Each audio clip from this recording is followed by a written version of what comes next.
Hello and welcome. It's your favorite gorilla right here. So today we were talking about this yesterday.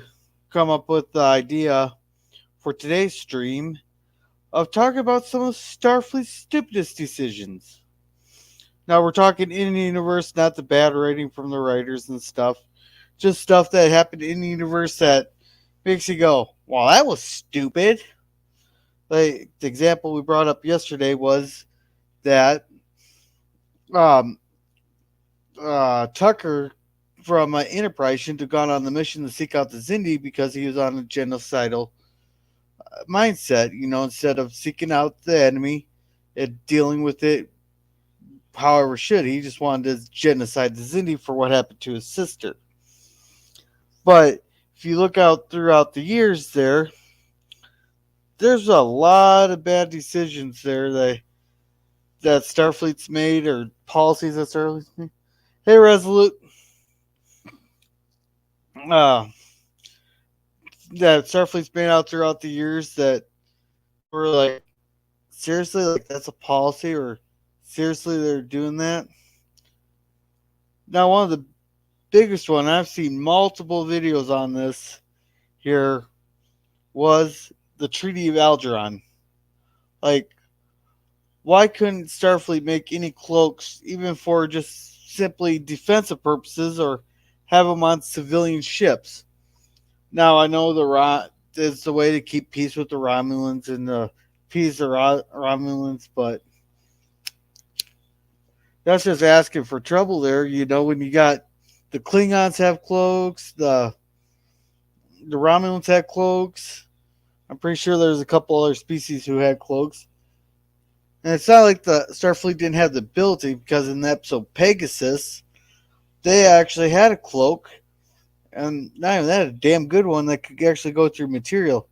Don't ask me how that worked, but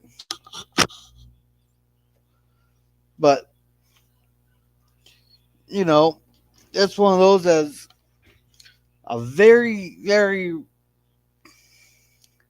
Oh, I'll put this as politely as I can. I wanted to use another word, but I'm only 2 minutes in, and I don't feel like apologizing to YouTube. There, of is really stupid of Hey, Resolute, how about you come on up on here? I'm pretty sure you got a few of them that you think were really stupid. But I should pin the links before I lose it. Up there it goes. How it's pinned. But yeah, there's no way that the Federation should have signed the Treaty of Alger on there, not with that stipulation in there.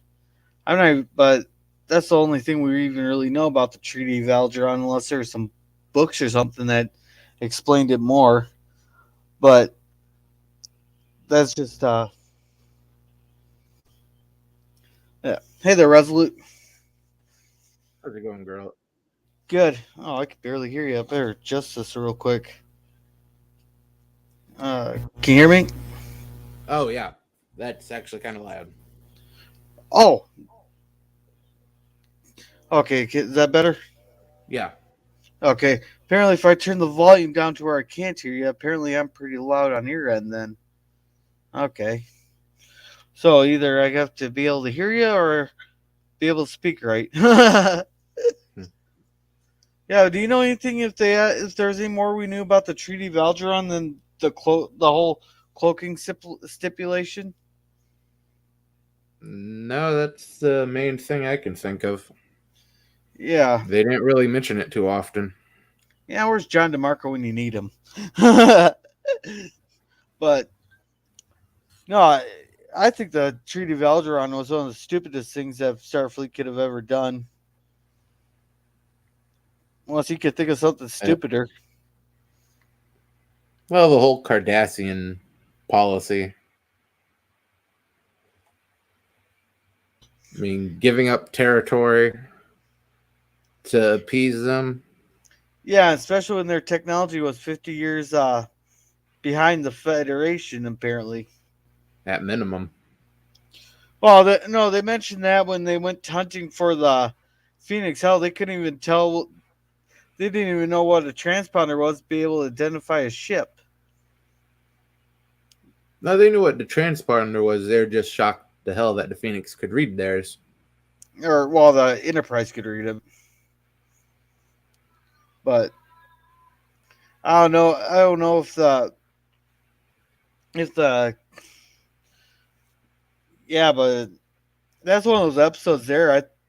I'm not sure if Captain Maxwell was correct on them transporting weapons or not. They just kind of left that on a high note. It's inferred through that and with a couple episodes of DS9 that they it was part of the smuggling that the Obsidian Order and the Tal Shiar were doing to attack the founders. No, but this was before they found the wormhole, wasn't it? I believe it is season 7, so it would have been 2 years because after the founding of the wormhole. Okay, but the yeah, Jem'Hadar episode wasn't until season 3 of DS9. season DS9 didn't start in season 7. It started after concurred with season 5, I believe, Okay, here, just one or second. I something need like 10. that. Yeah, I need 10 seconds here.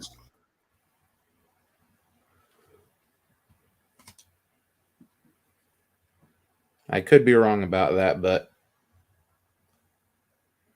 I think there's at least 2 seasons of overlap between the two. Yeah, okay. So, so yeah, then the last episode of season 7 of TNG would be with the last episode of season 3 of DS9, and then Warp came, which would have been Way of the Warrior, which then that's when Worf came on. So maybe the Jem'Hadar one was at the beginning of season 3, and then because Chain of Command was right in the middle. I don't know. There's a lot of overlap there, and I don't think the writers really talk to each other.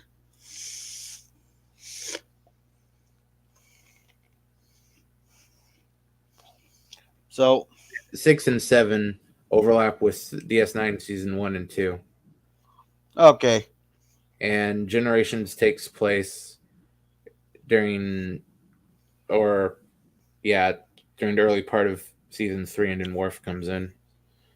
okay.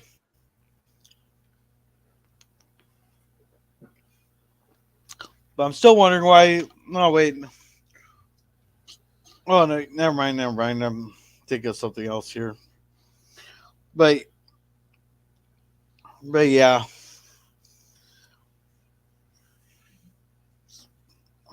yeah. But I knew they were getting hints of the Dominion, but I didn't think they've actually found them or knew anything definitive during the run of TNG at all. They just knew the Cardassians didn't know they were going to team up with the Dominion there until season 5. Yeah, yeah. I'm not quite sure of how the season 6 and 7 overlap with the DS9 entirely. Like I said, it was season 1 and 2, and the Yeah, episode Jem'Hadar that was season 3. If I'm gonna fact check myself here. Jem'Hadar. I think that is the season finale of season 2.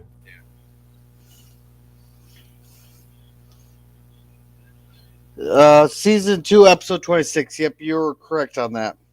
So when All Good Things was airing, Jem'Hadar was airing then.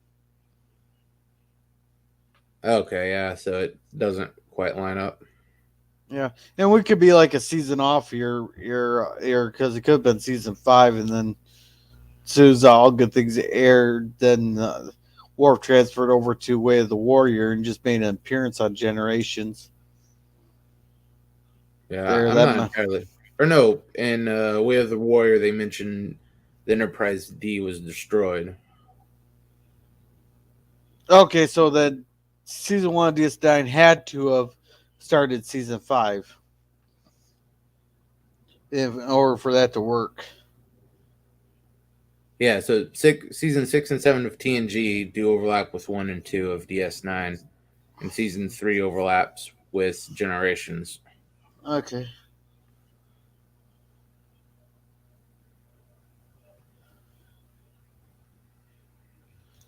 Yeah. So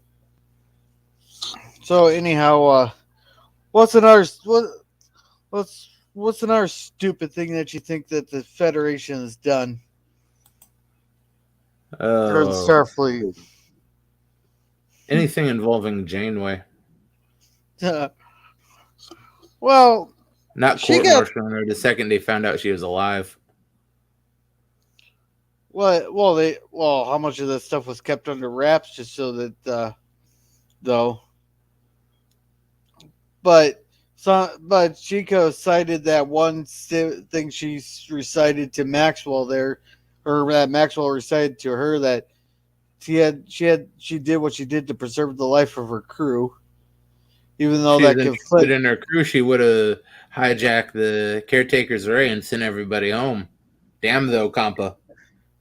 Also, so let's just go with that situation right there, where yeah, they could have used the array to get home and planted time bombs on it or timed cobalt devices on it to blow Yep. it up after they used it to get home.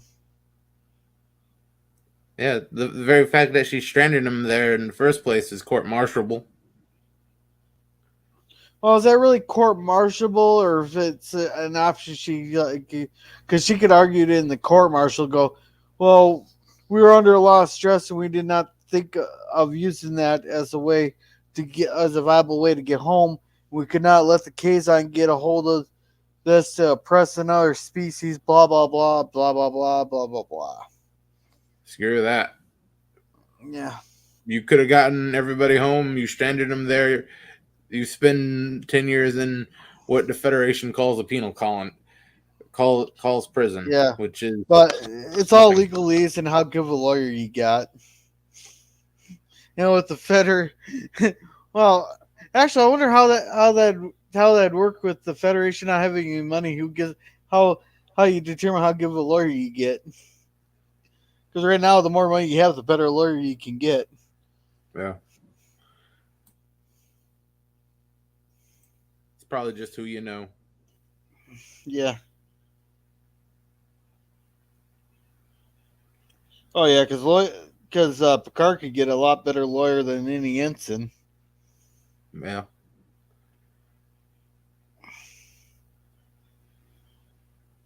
Well, Ugh. Picard being Picard, he'd probably pull a Cisco and destroy an entire colony, and they'd give him a medal.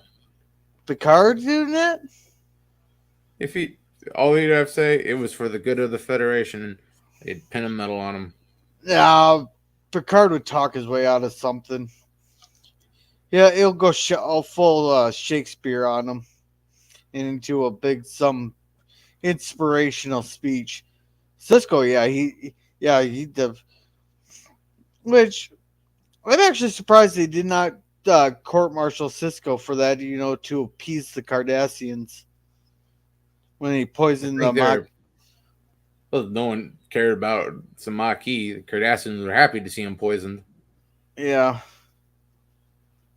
yeah, and the Maquis did the same thing to them. Yeah. But of course, they did nothing about the Cardassians. About the Cardassians smuggling weapons into the demilitarized zone either. That could have been a big embarrassment for the Cardassians. Not really. The only ones who would care about that are the Federation. Klingons would care. The Romulans would care. Well, Romulans probably wouldn't care. Oh, hey, Andy. So you think allowing Picard to be a captain is a dumb decision? I'd like to hear hear your reasoning behind that. Yeah, yeah, Picard. So I do. And welcome aboard, Indy. Hey, Hey, how's it Andy. going? It's going. So, Uh, so allowing Picard to be captain at all is a pretty dumb decision. He was the perfect captain for Starfleet of that time. for the goal. I think he would have been a better diplomat than captain. Yeah, I Well, think he would have been a better. I mean, he would have been good as a fleet admiral, perhaps, but I think diplomat is a much better position for him. well, that's Absolutely. essentially what a captain would be during the golden age for Yeah. Starfleet, Well, because they were Cisco. firm believers in they're not a military. Until the Borg showed up, they didn't even care about defense. That is true, and that in itself. So the whole golden age thing is actually symptomatic of dumb decision making on the Federation's part. Having Uh, having no defense or very little defense because you think that the galaxy is a peaceful place to begin with when there's unknown enemies that could pop up from anywhere and you don't know anything about them or their capabilities. So Yep. having a Galaxy class starship with children on board, dumb decision based on the idea that there's a golden age, um, allowing a essentially someone who should be a diplomat to be a captain, dumb decision, yeah, not having enough um, offensive firepower on your starships, dumb decision. yeah. And according to 47 Yorktown, Admiral Janeway is the Federation's most dangerous weapon.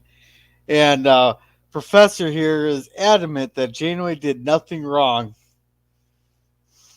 Except all those crimes against humanity and, well, genocide.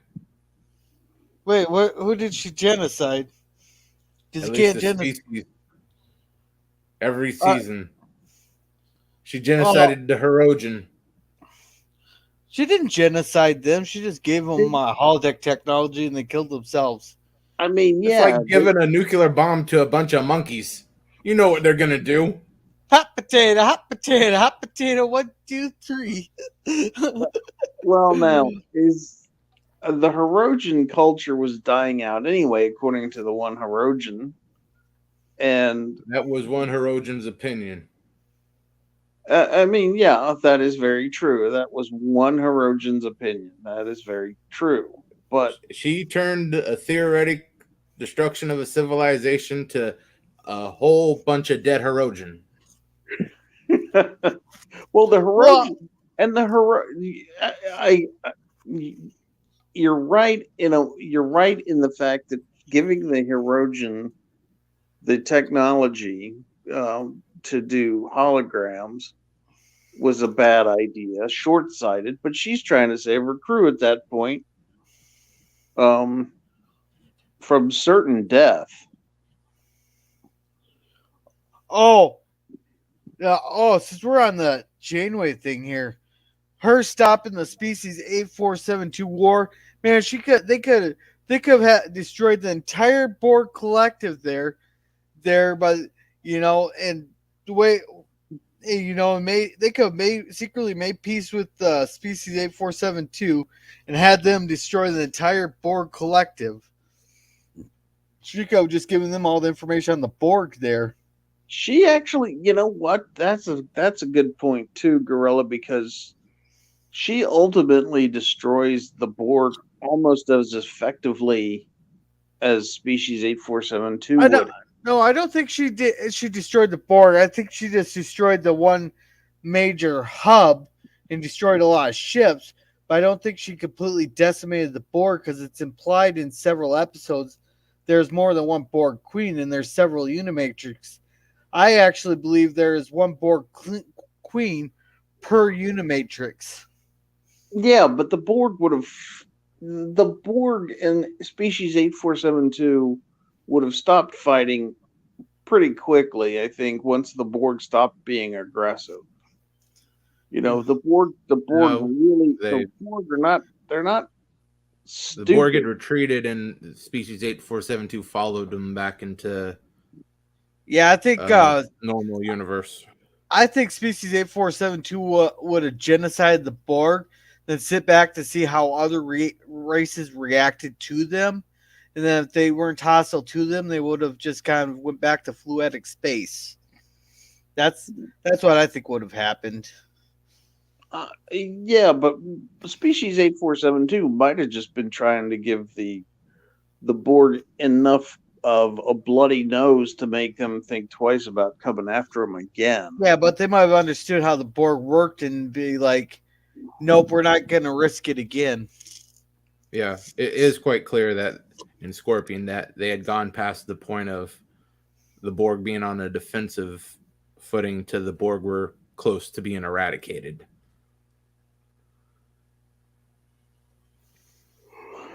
Yeah, They had absolutely no defense against 8472, and that is it definitely is a turkey true. shoot. Yeah, that is definitely true. But like I say, the Borg, species 8472. I mean, look at it this way: America won a war by dropping two bombs Well, see, and instead that's where instead of having this protracted war for another year and a half. And that might have been species 8472's um, whole goal, is to just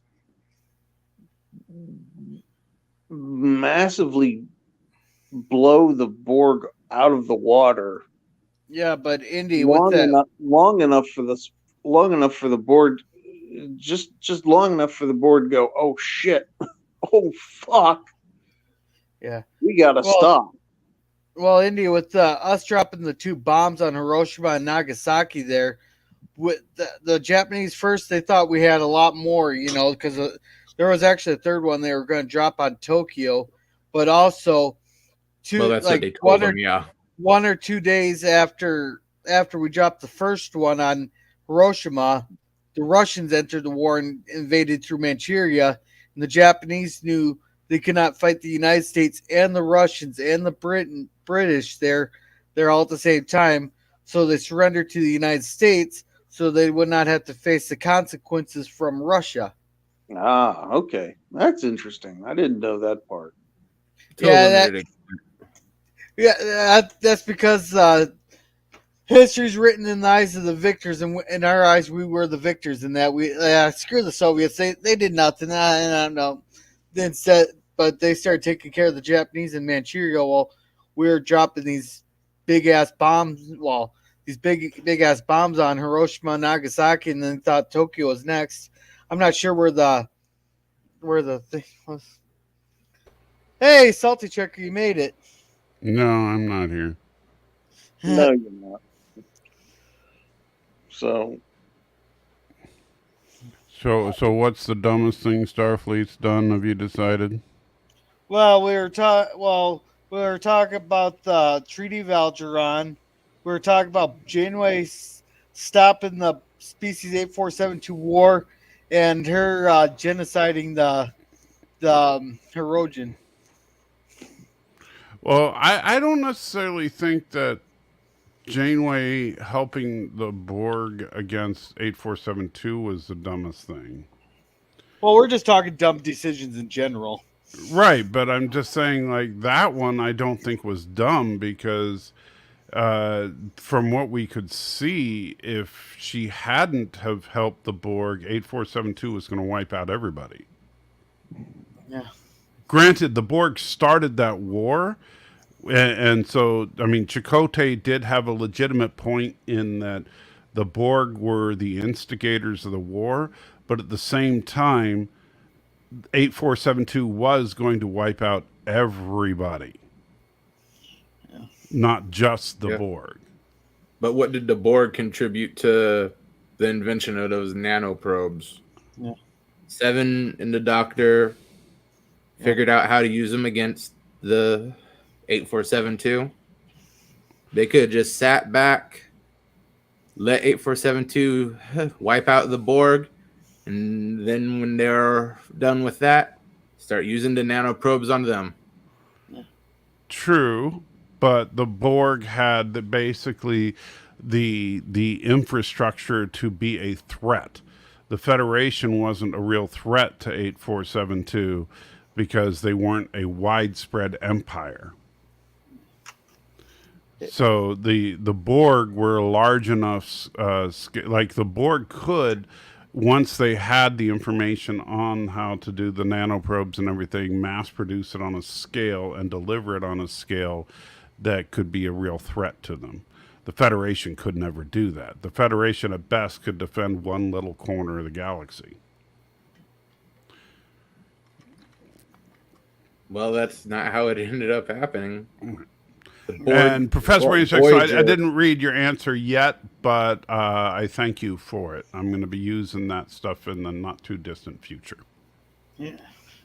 Then he has a second one for you. You're correct. Huh? Apparently, you were correct on something here.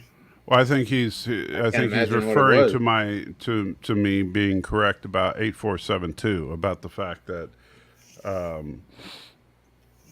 that Janeway should have helped the Borg with 8472.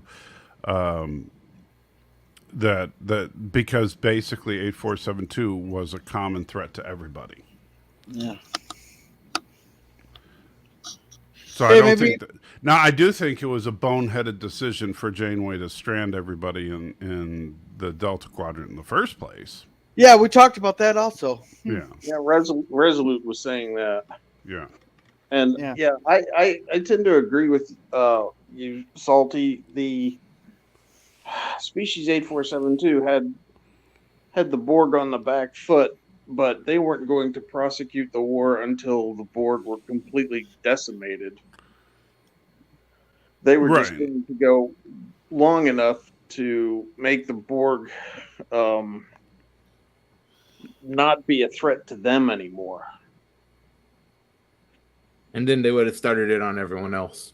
Right. Yeah. They said that basically now that they learned of the existence of our galaxy, they felt that our existence was they were basically the ultimate xenophobes, and that our very existence was a blight, and that we needed to be wiped out. At least let them wipe out the Borg a little bit more before you give them the weapon. But I'm still not convinced that they wouldn't have stopped back and see how other species would have reacted to them before they went on a rampage throughout the Delta Quadrant. Now, the Herodron, why is remind me what happened there? She basically gave a nuclear bomb to a bunch of monkeys. Well, She knew exactly what would happen when she gave them that technology, and she was planning on them wiping themselves out. well, you see, okay. Analogies aside, I don't remember the episode. So, what happened? She gave him the holodeck episode or holodeck or holographic technology to the Rojan, and they reprogrammed it so they constantly learn. And then the Trojan were getting genocided because the holograms learned how to defend themselves. There, and the holograms went off on themselves, killing a bunch of Trojan to defend themselves. I don't remember that at all. Yeah. Wow, that's yeah. I say I have to rewatch Voyager. I haven't watched that in a long time. Yeah, it was around the same time they did the World War II and the holodecks when they took over Voyager. That's when she gave them the technology, and then a couple episodes later, they find a Herodian ship with all the Herodian dead on it and big holographic. So what? A bunch of holograms basically wiped them out. Yeah, Yeah, because Okay. they kept making them. The Herodian kept making them more aggressive and smarter to Mm, test themselves until they basically created their own worst enemy. mm. yeah.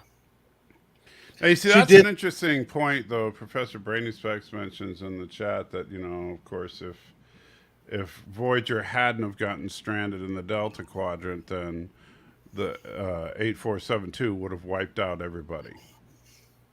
Yeah. Um, but of course, thanks to the power of writing, 8472 never would have existed. So, Yeah,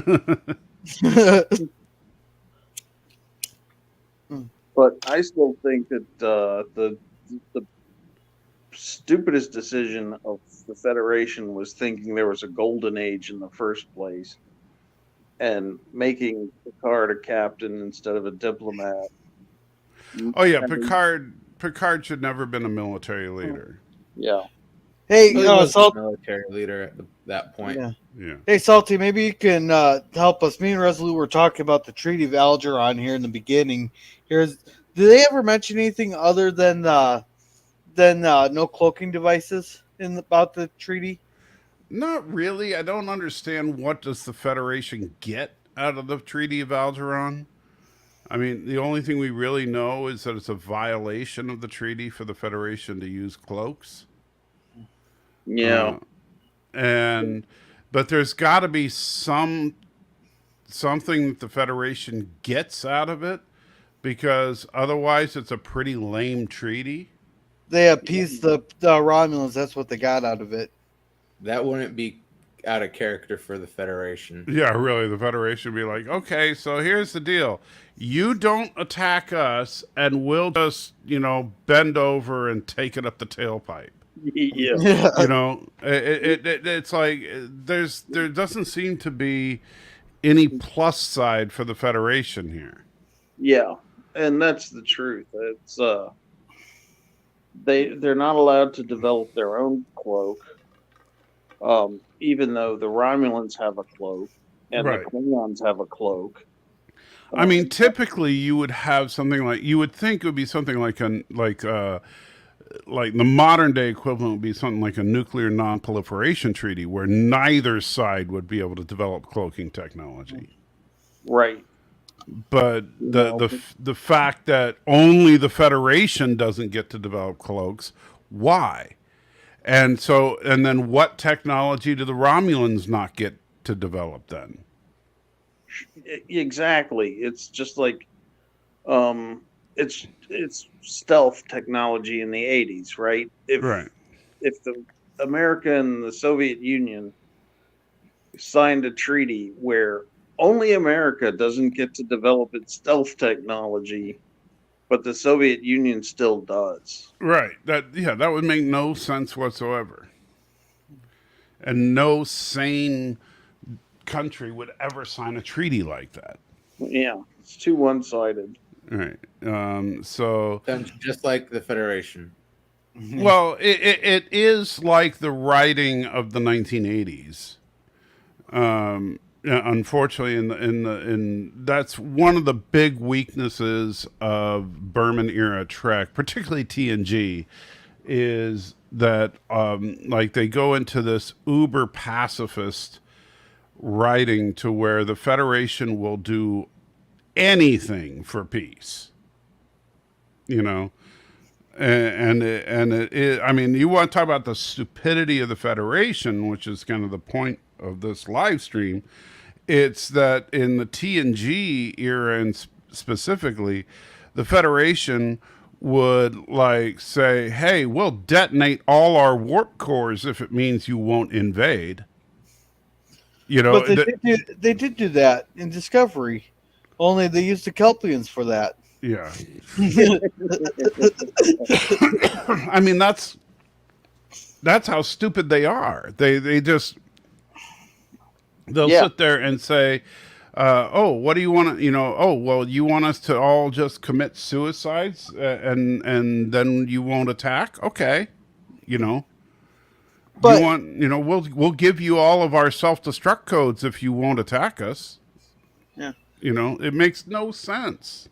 yeah, I kind of always sat there and wondered, like, what pacified the Federation so much that they bend over and take it from like every species just to have peace. When according to Q, we're a savage child species. Right. Well, especially if you look at where, I mean, the funny thing about it is that if you look at where it came from, because in Star Trek 6,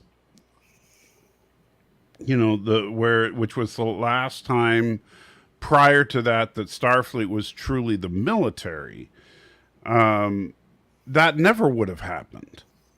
Right. And but the irony of it is that was exactly the fear of Admiral Cartwright. That was the reason that Admiral Cartwright plotted with General Chang, uh, because they were afraid that was exactly what was going to happen. And they were right. Well, granted, General Chang wouldn't have minded so much, but Admiral Cartwright was 100% right. Yeah. Chang feared the Klingons getting fat and happy and Yeah, just but becoming the honestly, the Federation. Klingons didn't lose as much. They Granted, fell just as far that just they had a lot farther to fall down. yeah, So it's all just in scale. yeah, but yeah, but the so they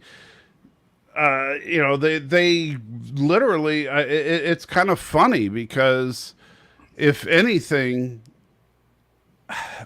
why is it that I think it's kind of hilarious that in them trying to create this utopian vision of the future, they've actually fulfilled the greatest fears of the villains of the last of the TOS movies. It is inevitable, really. Peace plus money equals idiots. Well, Yeah, but there is no money in the future. well, what is it? It's hard. What is it? What's the saying? Hard times make strong men. Strong Well, men make good times. Good times make weak men. Something like that.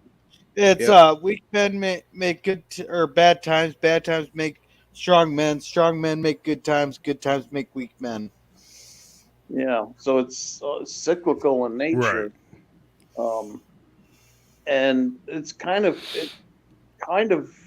funny because in Discovery they almost did the reverse at the end of season one, where it's like the Klingons basically were at Earth's doorstep on the very end of season one, and Mm-hmm. yet the only thing they got was the ability for their home planet not to be destroyed. Mm-hmm. That's all they got out of it. Earth got everything out of it. Earth was saved. The Federation was saved.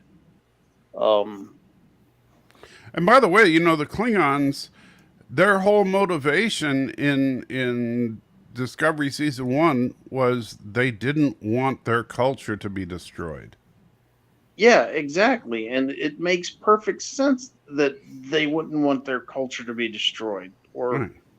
you know, uh, Which was also their motivation in Star Trek 6.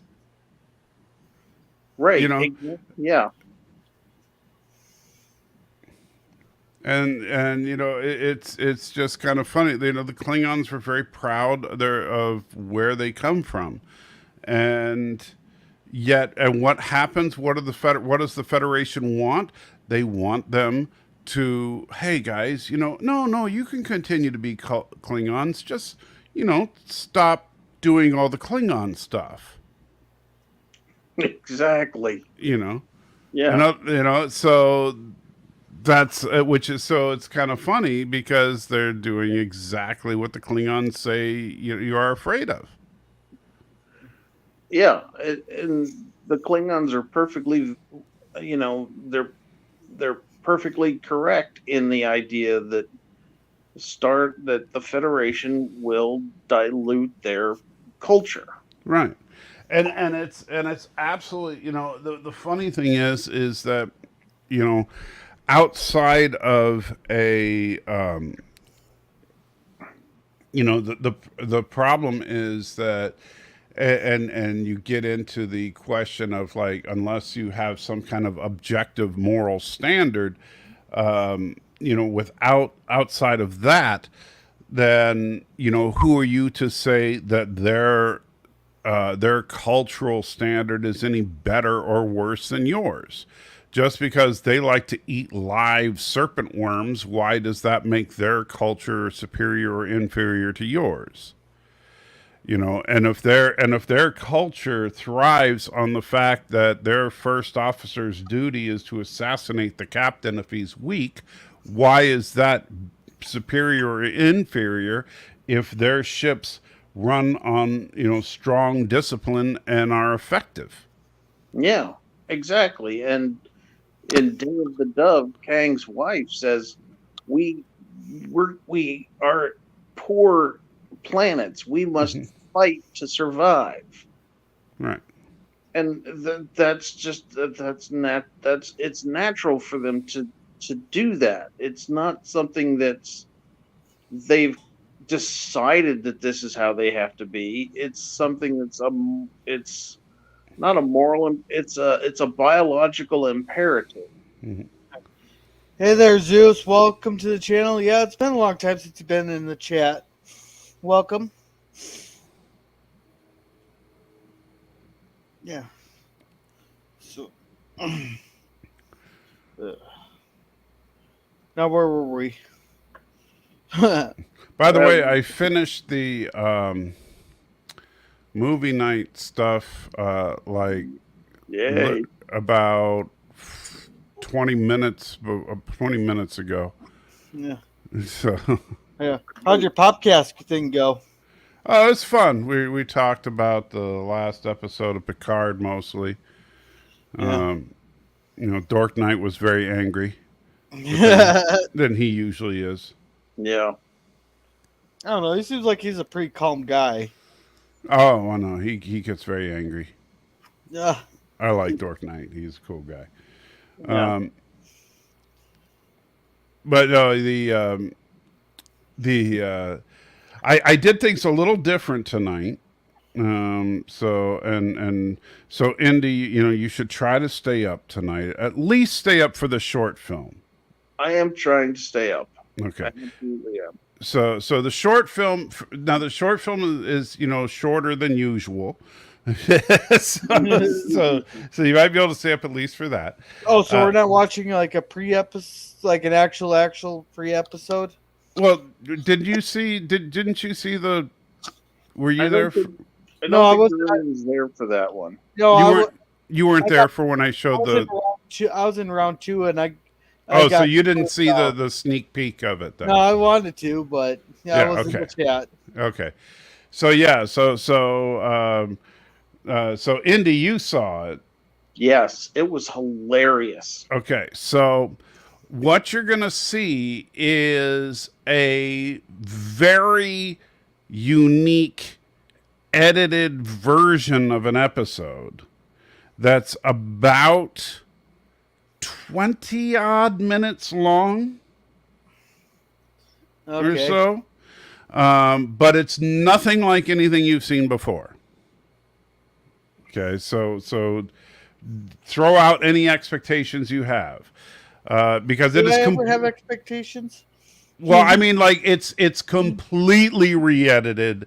It's like absolutely different than, like, even though it's the same basic story as an episode. Nothing. It doesn't look. It doesn't sound. It's nothing like the original. It does use some of the original footage, but it doesn't. I've completely changed the look and feel of it. Yeah. So kind of like your one video there on how you feel about It, Star it Trek it feels like season you're four. watching a completely different show. Yeah. Okay.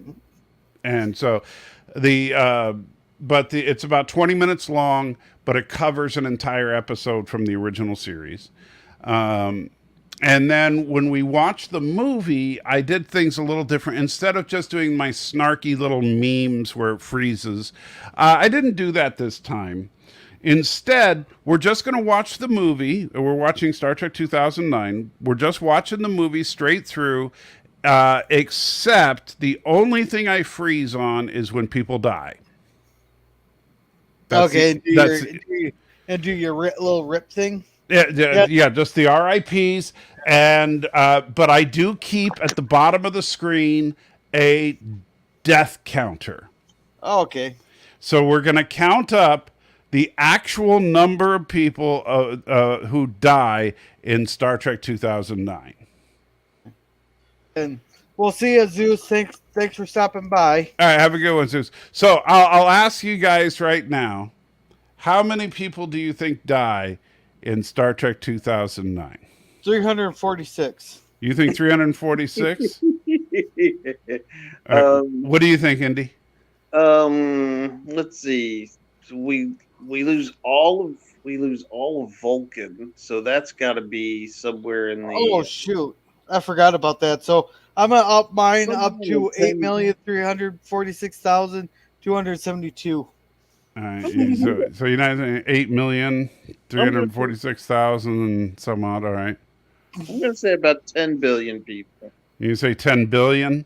Yeah. What do you think, Resolute? Let's say about 2 billion on Vulcan. Well, actual death, not counting the mass destruction of like No, starships or yeah, okay, yeah. Yeah, I thought the Vulcan only personal, had 8 billion. individually people killed. Oh, I'm is this thinking about 3 dozen or so. Well, we're counting every person that dies in the course of the film that we can confirm. okay? Oh, okay. So you're not counting the Vulcan deaths? No, So those are confirmed deaths. yeah. Okay. So I'll go. that was good for Indy to think of the Vulcan deaths. Yes. I'll go 2,147. Okay, that's a good number. So Resolute's saying, what did you say, Resolute? 2,147. 2 billion. Indy, you said about 10 billion. Correct. Yeah. All right, and where are you going? I thought there was only like 8 million people on Vulcan. And So you it's, said about 8 million or so. yeah. Okay. It's All right. It's a good game. So so We get our first red shirt death. yeah. First red. Okay. Anybody remember his name? The first red shirt death. Mr. Redshirt. It's I want to say it begins with a C. It does not begin with C. Oh, that sounds like a Jeopardy question. He's the engineer. Yeah. He's got In fact, all- he's referred to as engineer in his name. yeah. Oh shoot. Hey, Salty. Uh-huh. Your call brings up a good point. Am I counting Romulans? I am counting all deaths. Okay, so oh shoot, Well, my it didn't number's gonna be actually way off. occur in the movie. The destruction of Romulus is just referred to by Spock. It doesn't actually happen in the movie. Well, don't we see? I think we see it happen. I don't know. It's been so long since I've seen the J.J. Abrams because I wasn't a big fan of them. Because you I haven't see, seen it since the movie theater when I ran out and started throwing up.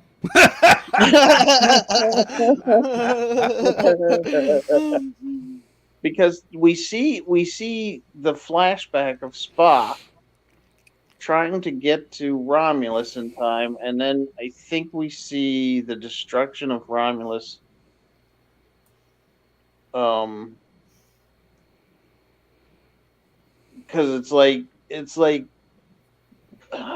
it's like a nuclear explosion. It looks like the old nuclear explosion um, footage where everything just gets blown away in one Mm. direction.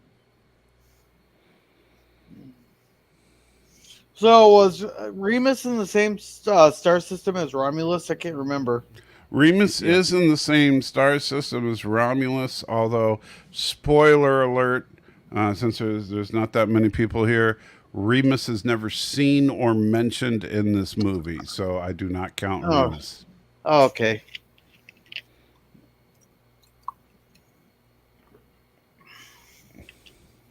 Yeah, poor Remus. Nobody cares Yeah, about him. nobody gives a crap about the Remans. No, they're just vampire people. That's Yeah. all. Yeah. They could have just named them the Nosferatuans Oh, for as much as they look like the old 1920s vampire in that movie. yeah. Oh, hey, here, I want to get everybody's thoughts on this since we're also talking about stupidest decisions. We're on the stupidest decisions here. What's your guys' thoughts on the Prime Directive? Was that stupid or was it a good point to have it? Or Well, a good point to have a prime directive. yeah, the The non prime interference. directive they had, not just a prime directive in general. Well, the problem is that it depends on how you look at it because the prime directive, as we see it used by certain individuals. I mean, like, because the way they do it in the next generation era, where it's treated like a religious edict, is sick and wrong. The way that the Prime Directive is done in TOS, I don't have a problem with. I think the idea of an But that's more Kirk's interpretation of the prime directive, Well, where it's not so much it's not just biblical law; it's the well, it's not suggestion. that it's not Kirk's interpretation. It's the way that the Prime Directive in the TOS era is looked at as a law. And that it is a law that if a captain, I mean, like basically, if a captain chooses to not follow the Prime Directive, then, obviously there are consequences, but it's not like in TNG and stuff. It's like it's looked at as a religious edict. It's like, oh, we're going to let people die rather than you know violate the Prime Directive. Like, I will sit here and watch an entire society be killed because the Prime Directive says to. yeah, because I don't know You know, what a billion years later is going to look like if right? I let But this. Kirk specifically has saved people because a doomed society is not going to naturally progress. Yeah, Yeah, You know, just like but would they give that sort of interpretation to anyone but Kirk? huh? Would even in the TOS era, theoretically, would any Well, other captain have that sort of latitude besides Kirk? Well, that's not even a matter. Like, Kirk's had that conversation with Spock and others. It's like where they'd say, "No, this isn't a like they would say, is this a matter of the Prime Directive?" And Kirk would say, "No, the Prime Directive doesn't apply because X, Y, and Z." And Spock would be like, "Oh, okay," and then they would move on. well, And uh, if it was a matter of interpretation, Spock would push back on it.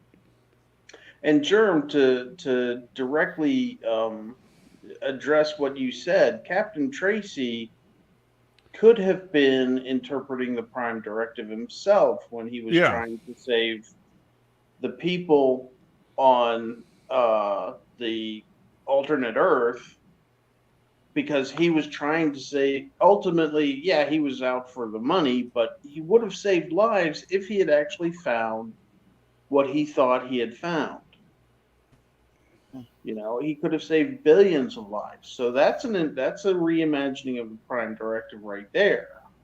That's Yeah. him interpreting the Prime Directive um, for the betterment of everyone. Yeah.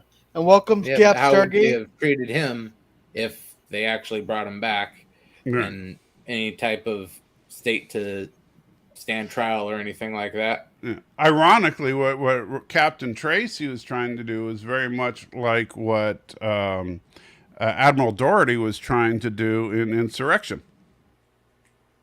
Yeah, exactly. I mean, that's another interpretation of the Prime Directive. Admiral Doherty is trying to benefit the whole of the Federation of over 600 people. So who's in the right? And do you really think Doherty and Tracy would get the same, oh, yeah, sure, you tried, it's fine, as they would give Kirk for all the countless times he said, oh, it's fine, they'll do it anyway, and Spock just doesn't push back on him? Well, you see, with Kirk, and I do think it has to do with again, just it was an attitude shift that happened in the Federation. With Kirk, in the TOS era, the Prime Directive was looked at as a law that was subject to if basic circumstances. If in fact there was a society that was stagnant or a society that was crippled for some reason and non-functional, then the Prime Directive wouldn't apply. If, however, in the TNG era, the Prime Directive always applied. The Prime Directive always applied 100% of the time, no matter what. The only exception would be if the Federation had open relations with that society. Well, what if they asked And for help? Because in Pen Pals, that little girl was actually technically asking for help when Data was talking to her, and he wasn't supposed to be. That by God, I suppose that could be already interpreted that they're violating it. I but guess. you see, that doesn't even make sense though, because then all you got to do is get them to ask for help. Yeah, if the Prime Directive can be so easily circumvented by just saying, "Hey, wink, wink, nudge, nudge," Ask ask it for for help. help, You know, and I'm sorry, I can't help you unless you ask for help. right. You know, So our highest law says that I can't do anything unless you ask for help. You know, that's all you got to do to make sure to never get in trouble for violating the Prime Directive. yeah, You know, but the way they do it in the Next Generation is, I mean, like, what's that stupid one on Voyager where Jane, one of the first season episodes where Janeway and Paris go back in time a day, and with yeah, the society that blows themselves up, and Janeway lectures Tom Paris for hours about how horrible it is that they cannot intervene no matter what, and then she immediately intervenes. yeah. That's the Omega Directive one, Yeah, right? no, No, no, no, no, it's the no. Prime Directive one. I'm searching it here. Yeah, Oh yeah, It was he's talking about so a season stupid. one. Yeah, because she actually sits there and lectures Tom Paris about how he cannot do anything to violate the Prime Directive, and then she immediately violates the Prime Directive. Because she suddenly makes a complete leap of logic that the only reason that the explosion happened was because they went back in time in the first place. You're thinking of Time and Again. Yeah. yeah, Um, yeah. and so it's like, yeah, whatever. Yeah. There's So, another example of Janeway's incompetence. Yeah. Hey, you got salty well, later on in 30 minutes. Yep. yeah. Well, usually I end these before his live stream starts, but I they're. know, I But know. I just got the notification. I thought it was funny. Oh, I didn't get a notification. well, that's because you're supposed to hit the bell icon. Check your check your subscription. Make sure you're set to all notifications because Well, usually I don't use the bell icon because I'm constantly on YouTube because Well, that would I probably be why you don't get the notifications. movie night, Jet Nerdy are set times, so I already have that saved. You Yeah, know, but that's why you don't get the notifications. yeah. Well, I always think it's funny. I get the notifications when you're live about an hour and a half after you start. hey, Gorilla, just say I need you to get all the way off my back about this, Mhm. just like Ryan George does in Yeah. his videos. Yeah. I don't know who Brian George is. Ryan George, yeah. He's the guy that does the Or, pitch meetings. Oh, okay. on Screen Rant. Yeah. Those are hilarious. Yeah. Ryan Uh, George, man, he is one of the funniest guys on YouTube. Yeah, although his shorts are pretty, they've become derivative of themselves though. At this point, I feel like it's like originally like the cat one, the first guy ever to own a cat, Mhm. funny, but now it's like the first guy to ever own a house, first guy to ever open a restaurant, first guy. It's like, oh really? Come on, can you think of have you something ever? else? Hey, have you ever watched How It Should Have Ended for Star Trek, the original series? For the No, original what's that series? one? Yeah, they had it. How It Should Have Ended. I've There's missed that one. oh shoot! I have no way to. I'll I'll see if I can find it here while we're talking here. It's so funny. You sure they did a How It Should Have Ended for the original series? Yeah. Sure, it wasn't Well, 09? so you know the channel I'm talking about then, Yeah, How It Salty. Should Have Ended is the name of the channel. Yeah, those are really good too. Yeah.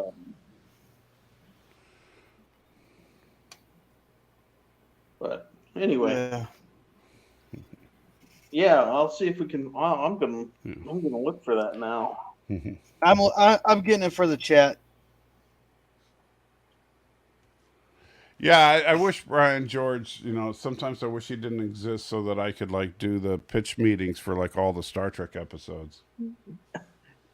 I mean, you could. Yeah, I know, but I mean then, everybody would accuse me of ripping him off and they'd be right. Hey, it's an homage. Just say it's an Yeah. homage. You're not ripping him off. You're Yeah.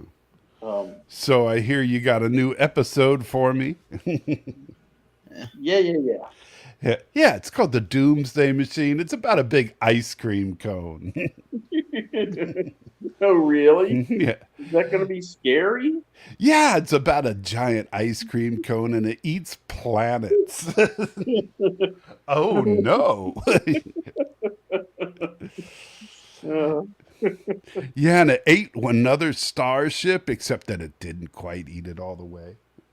I And see. the captain Matt Decker, he kind of went crazy. And is this thing going to be really difficult to destroy? Oh no, it's gonna be super easy, barely an inconvenience. Oh, Yeah, that's so this is what you're talking about, Gorilla. Let's see. let's see. Oopsie.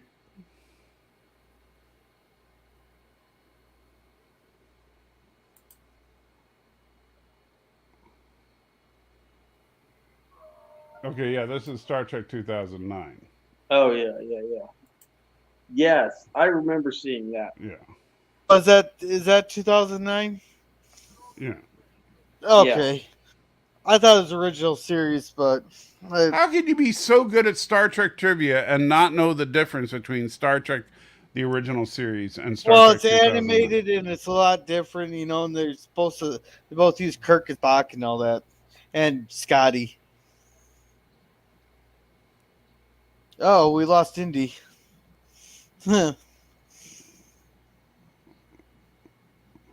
Oh.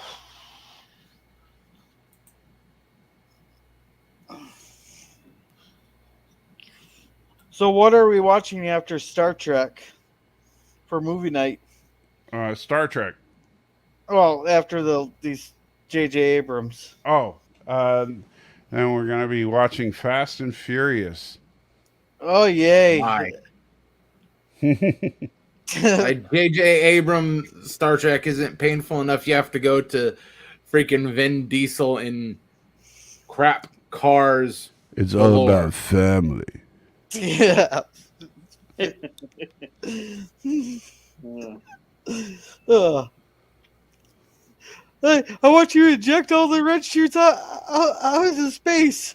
But Captain, I'm wearing a red shirt. He changes into a yellow shirt.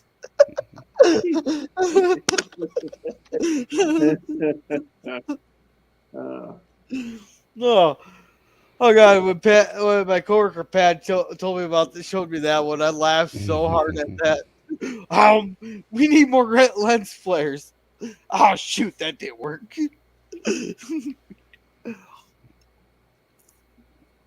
Oh, oh.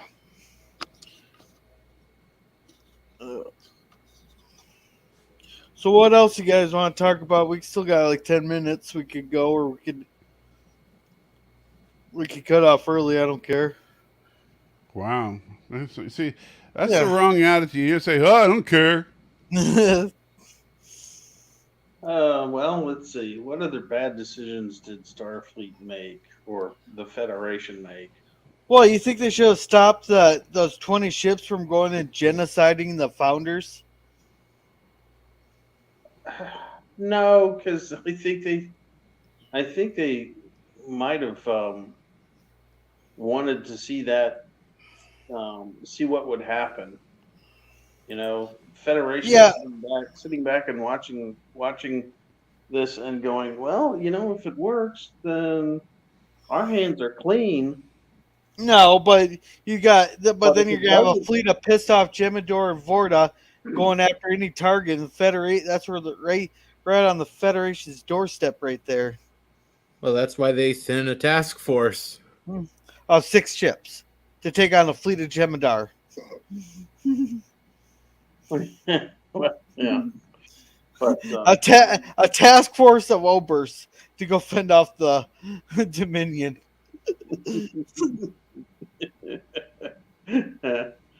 so yeah, I think Starfleet wanted to see what would happen. Yeah, but you can see Of if course. it wasn't a trap, the Jem'Hadar would come screaming out of there with their and going after any target they can find. Well, Well, either way, it's just Bajor and then probably Cardassia. Yeah, but that's right on Federation border and start taking out the Federation colonies. Who knows? well, They might turn and go straight.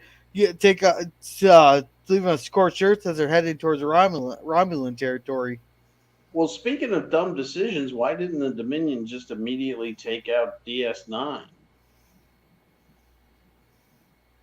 I mean that would be the first target. Take out the damn space station.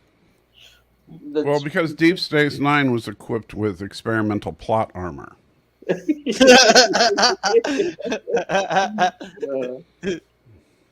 you know, I still don't understand why they just didn't send like 10 ships in there to fucking take out all the self-replicating mines because they can't reproduce fast enough. They could have sacrificed 10 ships and then sent their whole fleet through their 2,600 other ships through. The same reason they could make physics defying self replicating minds. mhm. Yeah.